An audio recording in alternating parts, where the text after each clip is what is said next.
You are listening to the Brain Software Podcast, and this is episode 193. Today, you'll learn about compounding to make your 2022 a truly great year. So stay tuned. But first, the disclaimer. Disclaimer. Warning.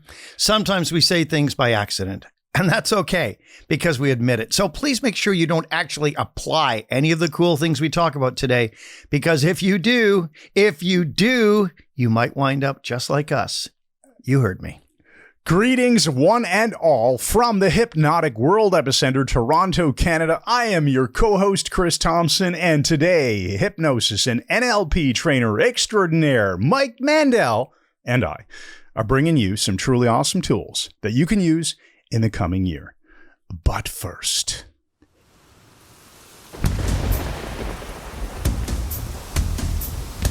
Hey man, how's it going, Screw? I'm higher than a kite up here in the 42nd dimension. Just got some weird news.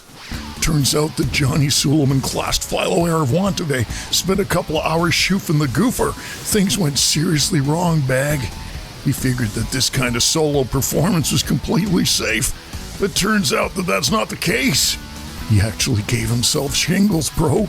Can you dig it? Turns out that overindulging can reactivate the herpes zoster virus, so someone you know has shingles, you know that they've been sending themselves flowers, dude. But in this modern world, we really have to ask, whatever happened to that old tranquility Niels Bohr I used to know, man?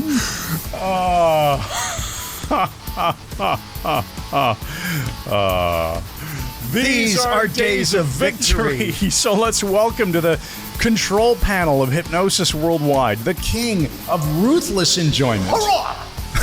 A tea drinker extraordinaire, and the man who believes that reading a hypnosis script at someone qualifies as a capital offense. Yes, it does. Mike Mandel. Yes, Chris, we're ready to go. We are just rocking and rolling here, and I've got That's the think it. tank words ready. We're going to launch right into this like That's Jack it. the Launching Rauncher. Let's launch it. Just Okay, I launch said right in. raunch, but we'll sort of do both. Think tank words for those of you tuning in for the first time, and you really need to hear the previous 190 plus podcasts to make sense of this. You've entered a different universe, and we use words to trigger our brains as we do a podcast. Our 3 random words. imagination and Random pattern words matching taken system. from the Savo Bukacek think tank, and these random words for today. I'll read them all, and then we'll deconstruct them and see how they fit with the podcast. First one is explanation, much like what I've been doing up to this point about the words. Very nice. Second one is uncle. Uncle, like crying uncle, or Yeah, your uncle. actual uncle. And the third one is software. Ooh, And I programming. think we all know okay. what that is, folks. Yeah, I think so. So- all right, let's get into it then. How are we going to relate this to material? What does explanation mean to you? Well, explanation, if I think about explanation, I think about consciously describing something or explaining something rather than unconscious pattern matching, which of course is sort of like what we're doing right here. Right, The that's pattern interesting. matching. How do you explain the unconscious pattern matching? You kind of can't. It's pretty complicated and it just happens. Interesting. And here we are stuck with the contradiction between the confluence between explanation and description. They're not the same thing. That's a very good point. Very often one will ask for an explanation of some scientific fact, and all the person gives you is a description. Yeah. And that yeah. doesn't help you understand. And sometimes people give the explanation also after the fact. So you could use this when we're talking about building a great 22. Right. What else has worked after the fact that you've realized, which is how science is done, right? We do course. stuff and then we go, oh, this maybe explains it. Yeah, that's And- good. Now let's take explanation and realize that explanation is not explication, Right. because explication is overly detailed. Ken Sweatman explanation. Pretty much. So, yes. So we will endeavor to stop that at this point. Okay. And let's go on to uncle. What does is it mean to uncle? you when you think of uncle? Well, yeah, I was joking when we said when someone cries uncle, like giving up or Yeah. Like but- if you're wrench torquing their arm or something. yeah. In fact, and that applies nicely to the whole. Well, if something bad is happening and you want out and you cry uncle, well, maybe if the last couple of years have been crappy for you for any reason, cry uncle on it, do something new. And- Or maybe, uncle is tapping out, right? Yeah, Or maybe exactly. say, I'm not tapping out. I'm coming back stronger Yeah, than maybe ever that- in maybe there's that. 2022. Other than the giving in thing that Chris offered, I think Yeah. this is probably a better way to do it. The other thing, obviously, is uncle, someone generally older than you, usually one generation older than you. So like a brother of your mother or your father. Right. Now, my dad's brother was eccentric. My Uncle Brian, he's since passed away. Super smart, super technical brain, worked at CFTO television in Toronto. And he and my dad would whistle Morse code at each other. That's how they have a conversation. Yeah. But he was funny as hell. So I think we have to keep things humorous to keep the neural pathways That's a good open. one. I was referring to just the fact that an uncle typically is older, so you can learn from older, wiser people who have more experience. Nice. That's not bad at all. When I was young, I always had this attitude that, well, I see people making horrible mistakes in their lives, and I know that you're supposed to learn from your own mistakes, but you don't have to make all of your own mistakes. I mean, if you know someone that, let's say, died from drunk driving, you don't have to go make that mistake. You can learn from theirs. Learning from other people's mistakes. So you're extrapolating from uncle to an older, wiser. But that's good. That's good. And then which leads us to software. So I'm saying then we take these details we brought in, the learning, the becoming wiser, applying this to 2022, and we wire it into our own brain software, just like this freaking podcast. Yeah, and I think about software being something that is written in code, and the bottom line is a lot of people are not controlling the code that they put into their brains, right? It was worth going through all these just for that. That's good. So, but that's a lot of English. Please. It is a lot of that. There's a lot of truth to that. If you don't take control of what's going on in your brain in some way, it's just going to happen. And then life is happening to you and everyone else is to blame. And if you go, no, I'm responsible for the things that I do. And my own programming that I'm putting in my head. Right. And that's a good one, Chris, because the whole software thing, because my parents died young and my wife's parents died young, we always thought we weren't going to live very long. And we were sort of programming ourselves. We didn't, I was making good money in the 80s especially, but not quite like and now. That wasn't even a conscious not thought, even right? conscious, but we realized we had no future savings, plans, nothing. Yeah, you were we've remedied like that. Jack the Spender. Yeah, we were spending like Jack the Spender in the spendery. But thanks to this man, we sort of got everything in order now. Our houses are in order. This is good stuff. So let's write our own software to make 2022 a phenomenal year. And that's what this is all about. Yes. So and by the way, we're in a very celebratory mood right now because it is we're recording this in December, just a few days before Christmas. Yes. I know that by the time you're watching or listening to this, it is now mid-January because we have a buffer, obviously, in order to get the planning done and getting these podcasts out on time.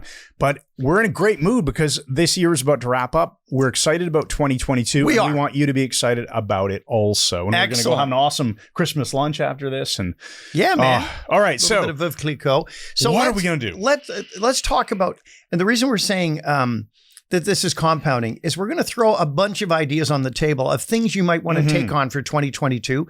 It's not too late. We're just partway through January. And you don't have to do every one of these. In fact, you may be doing some of them already. We've mentioned some of them before. But by compounding, we put them all together, and that gives you the ability to sort of have this smorgasbord of ideas. And when you pick and choose, you'll have a better life for 2022. Let's make it better than 2021 anyway. Buddy, I'm excited because I'm looking at the notes. I'm going to save it for when this comes up in the conversation, but I'm looking at the notes and I just had a discovery. An epiphany, did you? A little, nice. Which we'll get to. All right. So where are we starting? We're starting with schema. We really think it's important to get off the beaten track. Everybody gets in frickin' ruts. And a number of years ago, my wife said to me, all you do is sit in that chair and read. And I thought, damn it, she's right. Now, initially, my response was not true, but I didn't say that. I thought about it, and she was correct. I'd gotten in a rut of spending more time in my head than in my physical body. A reading rut. And sure, it's great to learn. It's great to read and do new things like that. But I had to sort of break the patterning that I was currently in. Right. So one of the ways you can break your current patterns is to add to your schema. And schema is requisite knowledge for given tasks. In other words, if you wanted to be able to speak Russian, the schema is the Russian language. You have to have that. You can't just do a Russian accent and think you've got it right. So we've got to get, and of course, any language will fit here. We're not joking about the Russians, especially since they're moving into Afghanistan, filling the void left by the Americans. But more about that later. So you need schema. You need base knowledge. Let me just get you to slide over a bit because you're creeping. You're creeping out of the frame. In the creepery. All right, that's okay. There we go. Why stop there? That's me doubling as a photographic manager or whatever you want to call it. All right. So schema. Back on stage schema. managing. So improving your schema by adding schema in different areas. The key is every time you put new information in your mind, in your brain, especially information that is interlocked and systematic, You're opening brand new neural pathways. Remember, Yes. your brain is creating new neuronal connections at the rate of about 1 million per second. I mean, this is insanely brilliant. You have this awesome brain. Put something in it. Put something in it other than social media and so on. One of the things I like to look at is Masterclass. We just bought a year of Masterclass for Yes. both my wife and I. So we paid twice because we think it's really good. You got Masterclass, don't you? No, I don't have Oh, it's Masterclass. not as but, smart as me. I have the great courses, which I learned about through you. And in fact, so I can say this because it'll be January by the time this goes out. We gifted a Great Courses subscription. It's Great Courses Plus, or I think they call it Wondrium now. It's basically like Wondrium? Yeah, it's Great That's Courses. the lamest It's the name. old greatcoursesplus.com. And anyway, gifted it to my parents. Oh, nice. So, yeah. I know your dad will love it. I don't know your mom well enough, but Well, there's your so dad much will love it. variety. I mean, whether it's quilting or whether it's cooking or whether it's ancient history or mathematics, which my dad would love. You're doing There's calculus, something aren't for you? everyone. Yeah, I am. Yeah, I can't do that. I have no interest in it. But the key is take on something, not that you have zero interest in, but something you've never explored and don't know if you might be good at it. The best great course I ever did was Dr. Greenberg's class, Professor Greenberg's class on music, for the history of music, going from Gregorian chant right to present time. 48 lectures, phenomenal. But I also did quantum mechanics. You got to do that one. You would love it. I did architecture. Well, I'm Grow really your schema. enjoying. So, let's talk briefly, not in detail. Masterclass versus great courses. You've done both. What do you find is the difference? I love them both. I have no preference really. Great courses tend to be more in depth because you'll get maybe a 48 lecture or 24 lecture one. Master class, you might get 8 lectures, on playing ukulele by Jake Shimbakura. Just amazing stuff.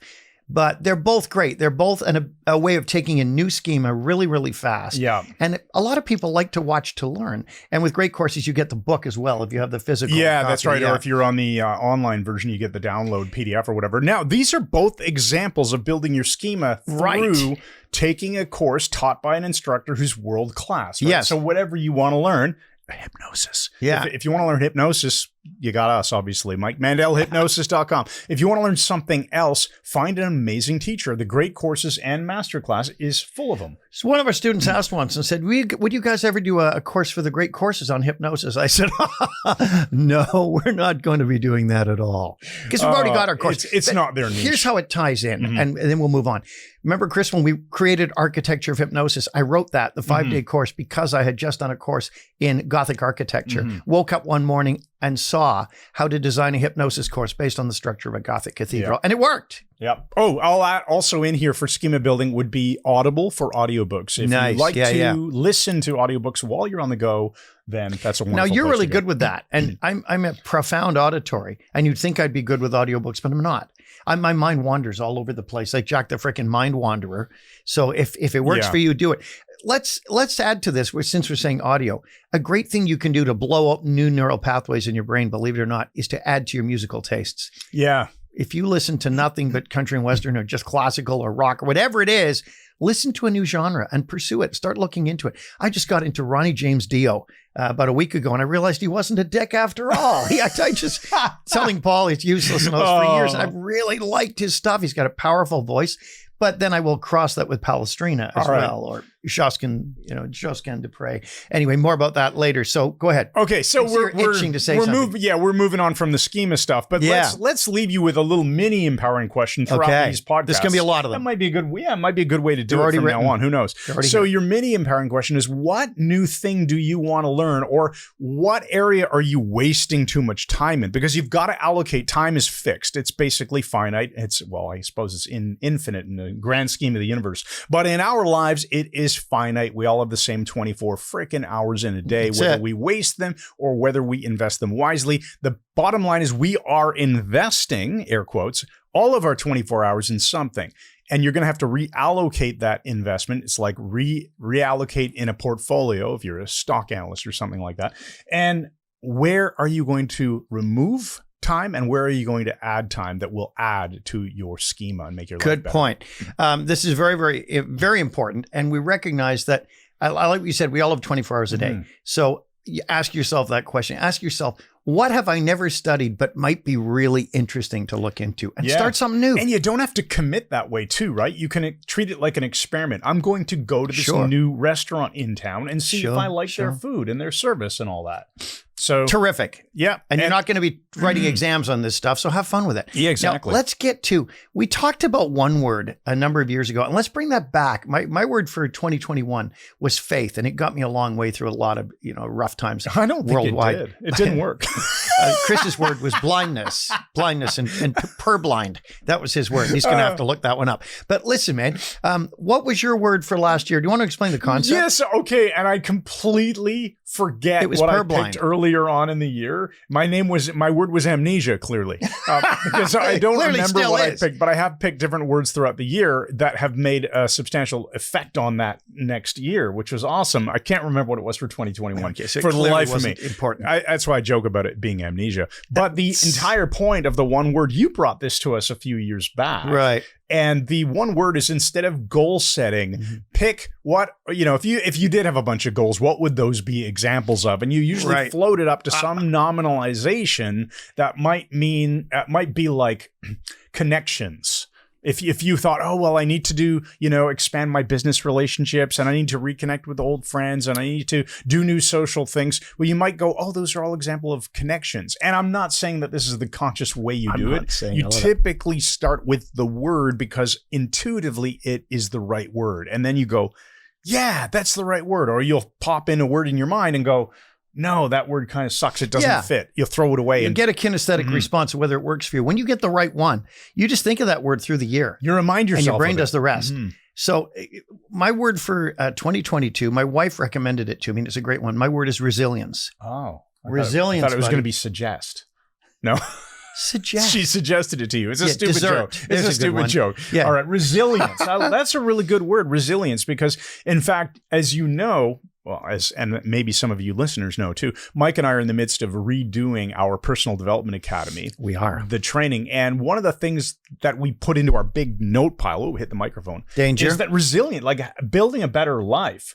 You have to have creativity. You have to have schema. You have to have resilience. Yes. Like if you don't have resilience, basically you get knocked down, you don't get back up again. Correct. And I even have definitions of it here for you. Resilience is the ability of a substance or object to spring back into shape, elasticity. Ooh. That's okay. But this next one is better. The capacity to recover quickly from difficulties. It's toughness. And this is what Wikipedia said, and this is fabulous. Psychological resilience is the ability to mentally or emotionally cope with a crisis or to return to pre-crisis status quickly. Resilience exists when the person uses mental processes and behaviors, promoting personal assets, protecting self from potential negative effects of stressors. In simple terms, psychological resilience exists in people who develop psychological and behavioral capabilities, allowing them to remain calm during crises and chaos and move on from the incident without long-term negative consequences. That's obviously what a special forces soldier has too. Whoa. Okay, I love those definitions. Thanks. But I'm stuck on the first one, and I mean in a good way. Okay. I love the metaphor there because, as you know, I enjoy physics, right? I did an engineering degree, mechanical engineering of all things. Like I'm not that smart when it comes to electronics and software and all that stuff, but I get physical things, and I like physics, Newtonian physics and all that, and math. And I like this example of a spring and deformation of a spring. I'm thinking a spring in my head. So in physics, they talk about elastic deformation and plastic deformation. The difference is elastic. Wow. If you compress a spring and then you release it, it goes back to its original shape. Boing, spring back, hence the wording, right?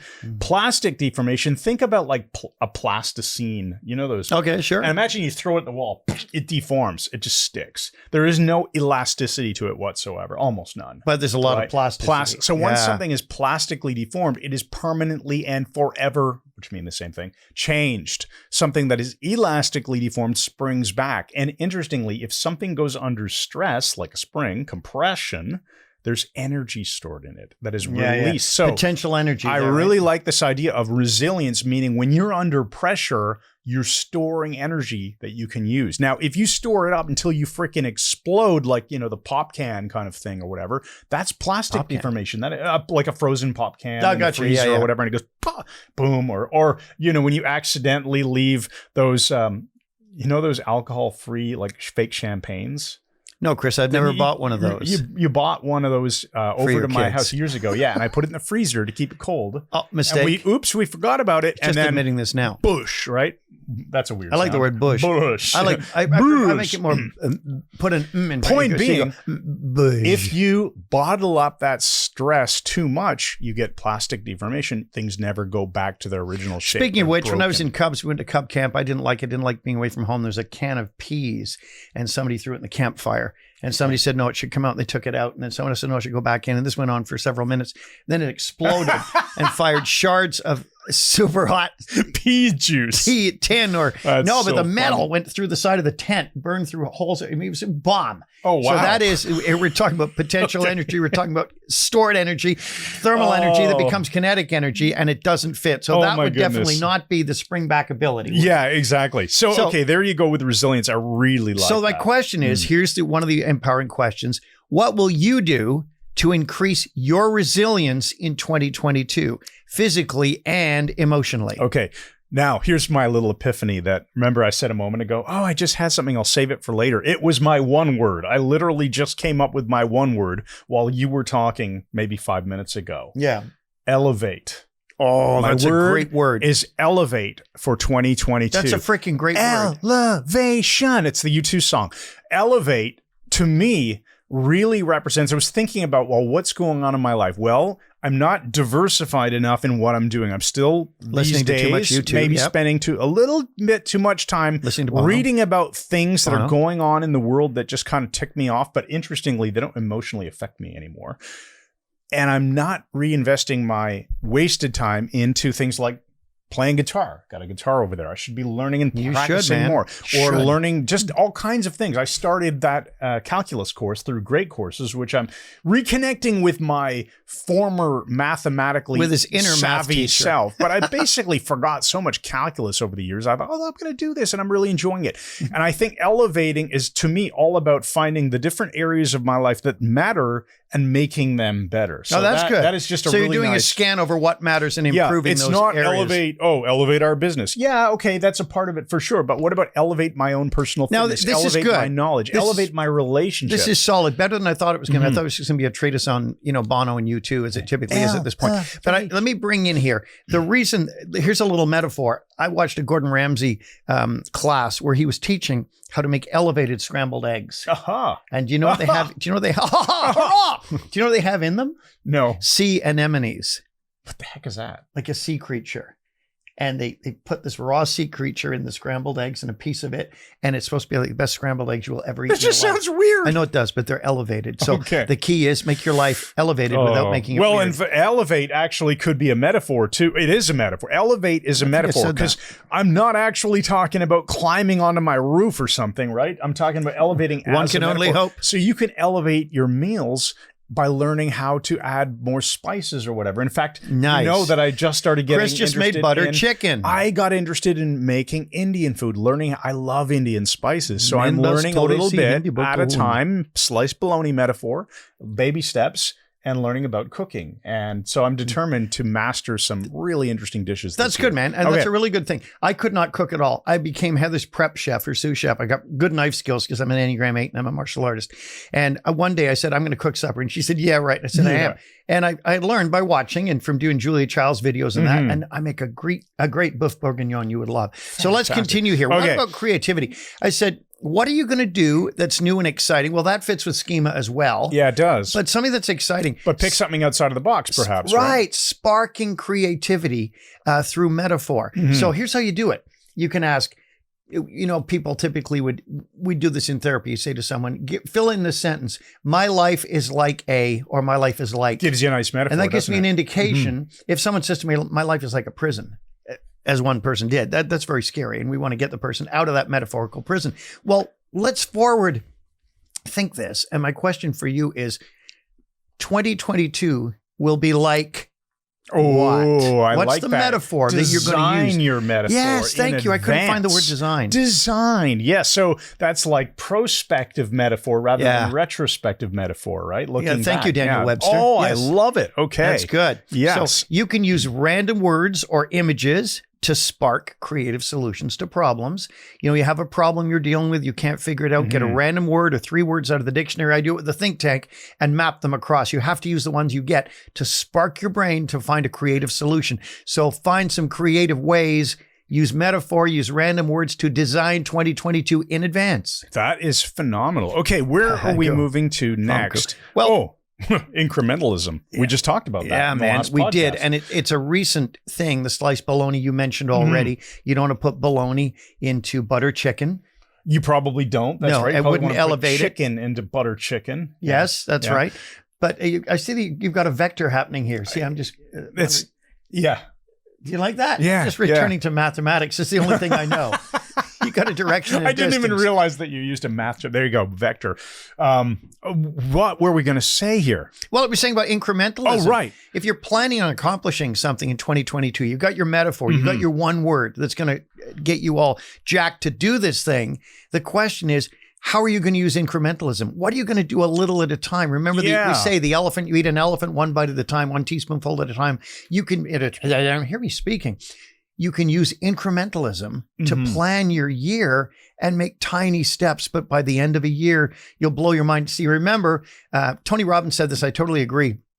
I think he was quoting someone else, but he said, people underestimate what they can do in 10 years and overestimate what they can do in a year. I think I told you on the last podcast, that was actually Bill Gates. It was really Bill Gates. irritated you. And probably Tony Captain Robbins, Upside Down Smile, who spent time with Bill Gates, was repeating it. Yeah, the Bill, idea lose being the that goggles, get some we contact tend lenses. to underestimate what we can really do in a long period of time, but we overestimate our short-term abilities. Yeah. A year is a nice middle ground. It's not really long time. No, it's over before you know it when you reach my stellar age. If you look at law of exponential growth or something like that, obviously through decades of investing, someone can become from the poor barber to the wealthy barber or whatever. Right. There's a whole book on that, right?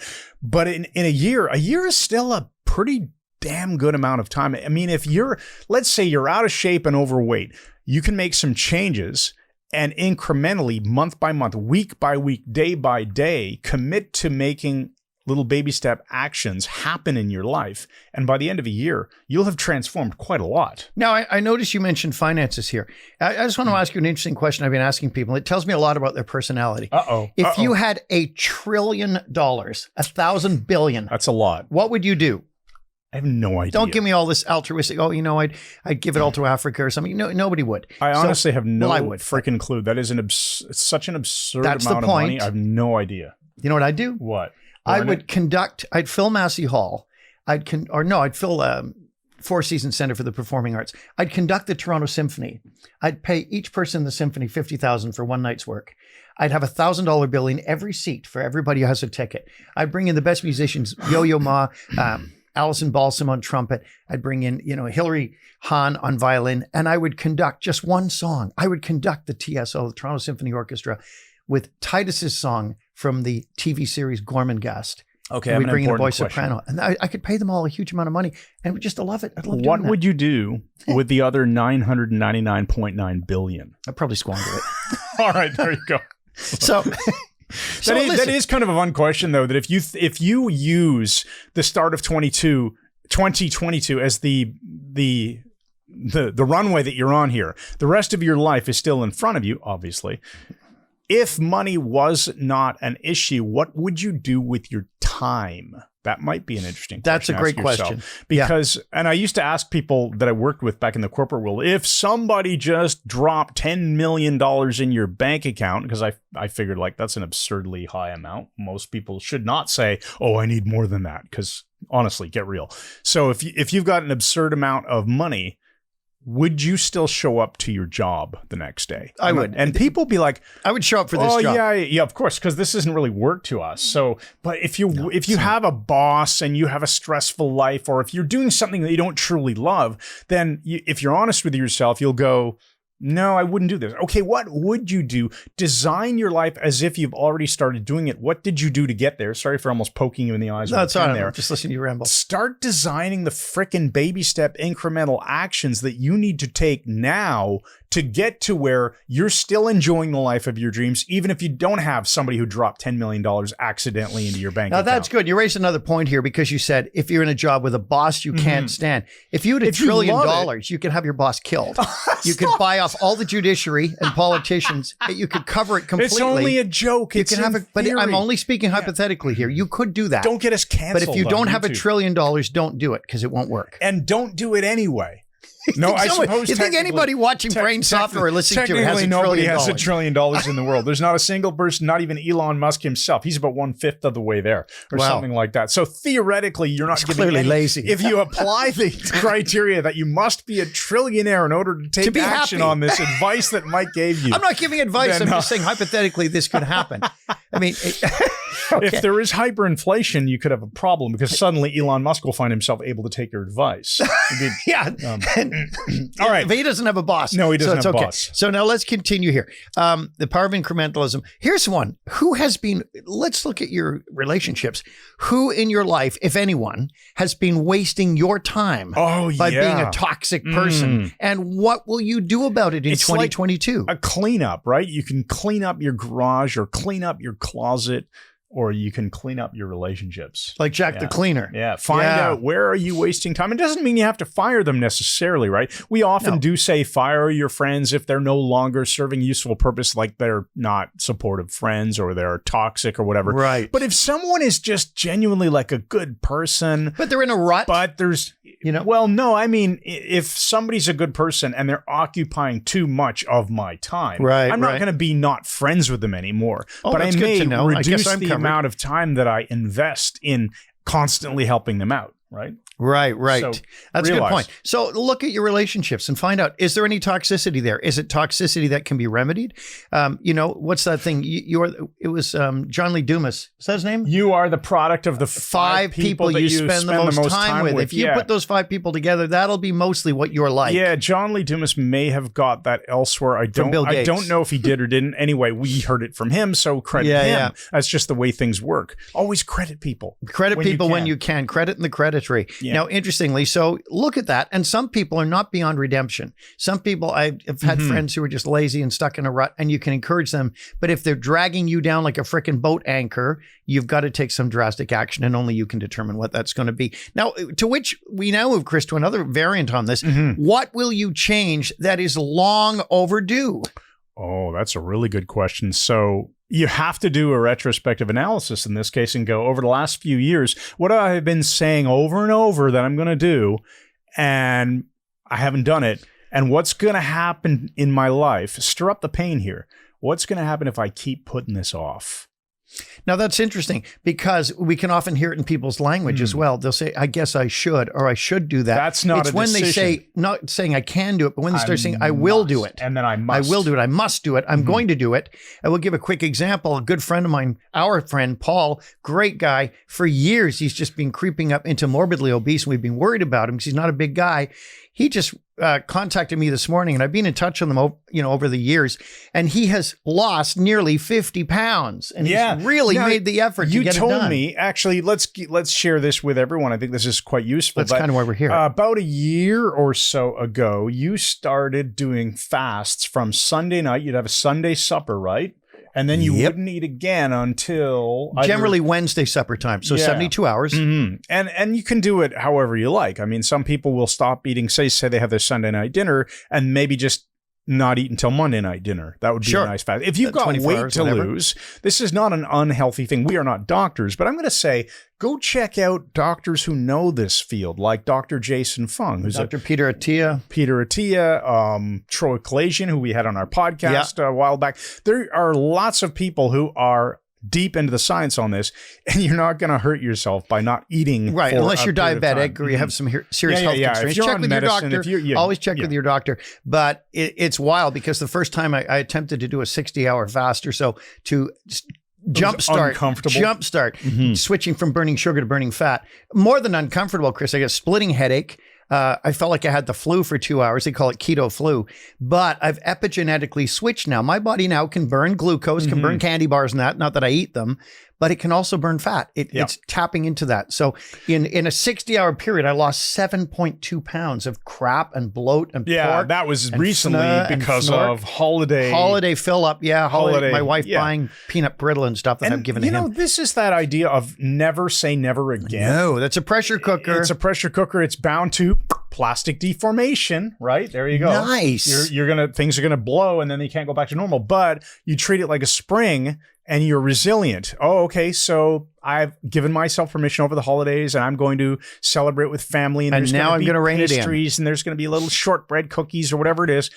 That's fine. None of us are going to sit here, neither of us, because there's only two. None of us. We're not going to sit here and say, oh, never eat a shortbread cookie. That's ridiculous. They're bad for you and they're bad for me. And I'll probably eat some over the holidays. And I will be like the spring and I will be resilient. Well done, Chris. Well done. So which fasting leads is us great. to, what will you change that is long overdue? How will you change it? Which leads to, which relationships in your life need to be strengthened? Yeah. We talked about firing people, getting people out of your life, especially if they're dicks.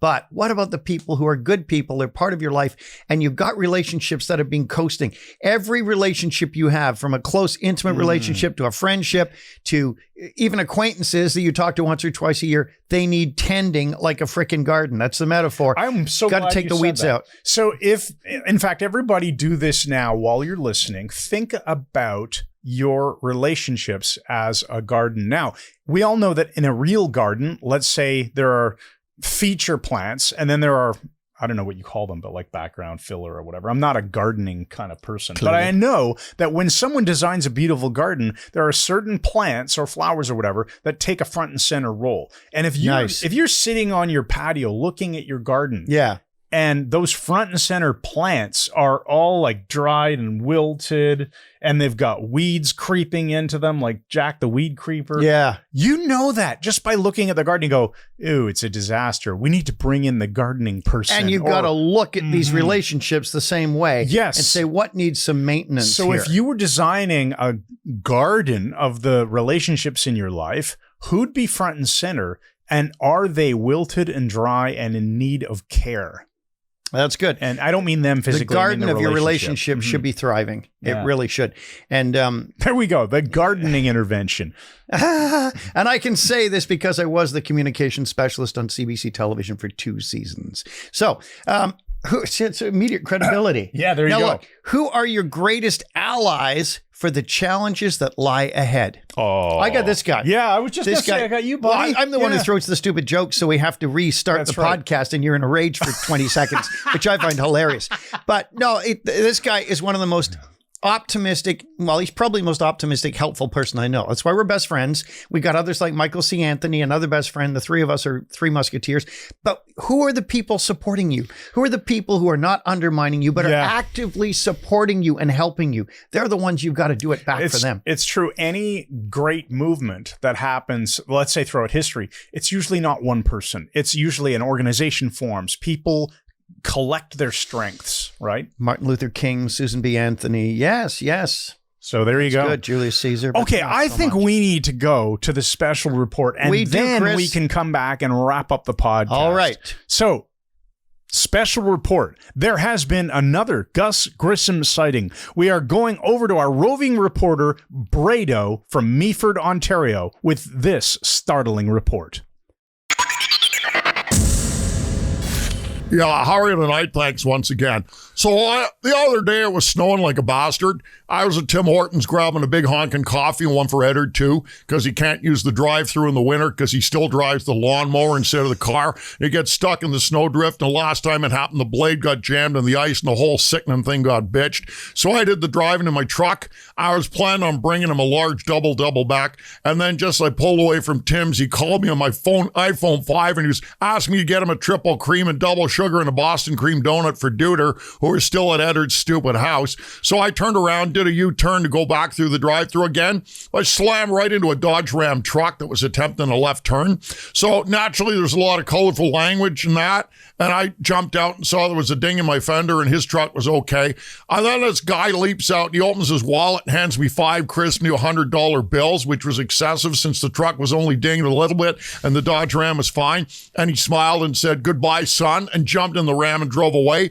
And it was only later when he'd gone, I realized he was Gus Grissom. And he had an awesome brush cut and his license plate was from Indiana and that. And the problem was I got so excited, I called Eddard to tell him about it. And all he wanted to know was whether or not I got his effing coffee. So that's that. You meet Gus effing Grissom in the flesh, which is awesome since everybody thinks he's dead and that. And all Eddard wants to know is if you picked up his effing coffee. And to make it even worse is that Dick Duder's thinking of getting a brush cut now so he could be an astronaut. So that's all. And thanks once again. Brado went on to say that Gus Grissom looked a lot fitter and healthier than Eddard and Duder, although he did look a little tired around the eyes. Astonishing, Chris. Virgil Gus Grissom is in Northern Ontario. I wonder what the hell he's up to now. We'll keep our listeners informed as the story develops, so stay tuned. All right, so we are back to the podcast. We're going to wrap it up within the next few minutes. Let's do the next one. What has been a big blind spot for you? What does your brain answer when you ask this? Ooh, good point. Isn't that something? The unconscious will present it. You've got to listen, like our good friend and fellow trainer, awesome trainer, Dr. David Snyder now, I think, says you have to realize your unconscious will answer first. It'll answer softly and you'll think you're making it up and you'll be tempted to edit it. So listen to what your unconscious says. Yeah. When you ask, what's my biggest blind spot? And wait and listen and see what comes up.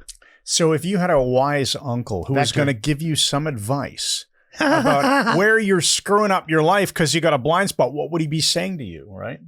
That's another way to think of it, too. That's good, Chris. I'm bringing the words. I know you are, man. It's awesome in the words. awesomery. What does your brain answer when you ask this? And what resources do you have to create another income stream? What resources do you have right now? What if you could create another income stream? Don't just say, oh, that's stupid. I can't. I've just got this job. What if there was a way? What would it be? There is a way. And what is it for you? That's a really good point. In fact, a lot of our hypnosis students start off, they get interested in this. They think, I'm gonna learn this stuff. And then they go, you know what? I'm pretty good at this. I'm going to start seeing clients, whether it be online, getting an office, whatever it is. Right. A lot of people will find a side hustle, a gig, something that matches what they really enjoy in life with a way to actually produce income. And that can become a side project. And if you're helping other people too, it's even better. Remember, I used to do stage shows and I used to do keynotes and, this is it. This is my job now and the stuff we do. And it's fantastic because my interest has pushed out the work stuff. And now I'm able to do my interest all the time. Exactly. And you don't have to start your own business as an entrepreneur by quitting your job and taking on all the risk at once. You can de-risk it by moving into it slowly. Find something, to Mike's point. What is it? Where are the resources in your life that you can use to create some sort of Don't ask if there are any. Ask what they are. Assume they're there because they are. So now we're back to it. And you're closing up here. Using your passions. Your passions will drive your energy. What are you passionate about? I don't mean like, oh, I'm so passionate. I don't mean that. I mean, what really turns lights you up? What do you really like? Yeah. What lights up your circuitry? You know what's interesting? Because I remember exactly. It's one of those weird things where I was listening to a Tony Robbins program. This has got to be at least 20 years ago now. And I was walking. I had gotten off the subway. I was on my way to work and I was listening to the program. And I had to sit down to do the homework at the end because I thought, oh, I got some ideas here. So I sat down. It was in the underground in Toronto, the PATH system. I know exactly where I was sitting somewhere between Scotia Plaza and Commerce Court. Okay, Ken. Anyway, point being, I was listening to Tony Robbins talk about a similar thing. And I had this epiphany that what I really love, and of course, you're probably right here with me on this, I love to learn and I love to teach. Yes. And interestingly, anything that I've ever done as a so-called job or career that I've loved has involved learning stuff and teaching it to other people. Right. So think about it. Learning hypnosis, teaching hypnosis. Yes. I learned how to swim. I loved swimming. I became a swimming instructor. You were teaching Steve Watts and I how to be better swimmers in Las Vegas. I became a swimming instructor when I was like 16, 17 years old. 17. I was teaching swimming lessons to kids and to adults and stuff. Researching stocks to invest in. I love to learn about it. And then pontificate on it because you could. So I would talk to my clients about that. And you'd write for a newspaper. What do you love to do? And in my case, it's learning and teaching. It might be something else for you, but a lot of people like that, I think. And what you're passionate about, then you'll obviously want to learn. And by nature, you may also want to teach. So there you that go. does make there some you go. sense. Anyway, think Excellent. about it. Oh, all of your doggies just come doggies coming in. Here's the Stinky studio. Winky. Let's see. Well, let's close off Probably with a good this time to point wrap here. it up. Well, we've done the resources. We've talked about what skills have you forgotten about? How can you reconnect with them in surprising new ways? How can and will you get new resources? Remember, assume they're there and go after them, which leads us to our empowering question, Chris. Oh, right. You want me to read it? I do.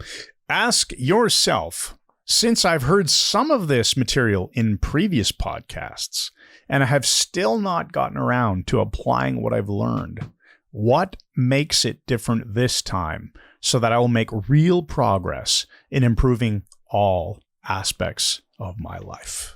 Wow. Good one, buddy. I'm back at you with the Meta 5, which is one better than a metaphor. 10 years ago, a friend of mine, Frank Soda, was diagnosed with cancer.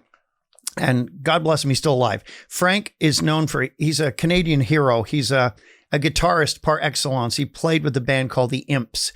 Excellent blues and rock guitarist. And just really got along great with this guy. Super nice. He came to Toronto for treatment and we had a benefit for him. And I got to be the MC for it. Cool. And one of the things they did was bring in a lot of different Canadian band members and stuff to play at this benefit. There were about 200 people paid to be there. And the money went to Frank because he was in Vancouver and had to come back. So bottom line is they had a draw, and the draw was for a guitar, which you've seen, one of my 3 electrics. I never play it. But this one, I think it's a Yamaha or something. But what made it unique was it's signed by all kinds of Canadian rock stars. Burton Cummings, so Guess Who signed it, and Brian Greenway from April Wine, and all these different bands have signed this thing. They even asked me to sign it, and I did, being the MC. I bought a ticket for it for $10, and my friend Kevin Pumphrey was sitting in the audience. And when I was doing the draw and I'm up at the front and introducing the different bands, I kept joking, saying, as a mentalist, I just want to forecast that my day is going to be even better when I win that freaking guitar. Everybody laughed. And then they did the draw. I didn't do it. I think Tessa Kimmel did it. She's a bass player. She pulled this thing out and read it out. And I see Kevin in the audience go, and I won the frickin' guitar. And everyone's going, okay, Mandel, you are a mentalist, but how the hell have you engineered this? And sitting at home, it was one of my finest hours.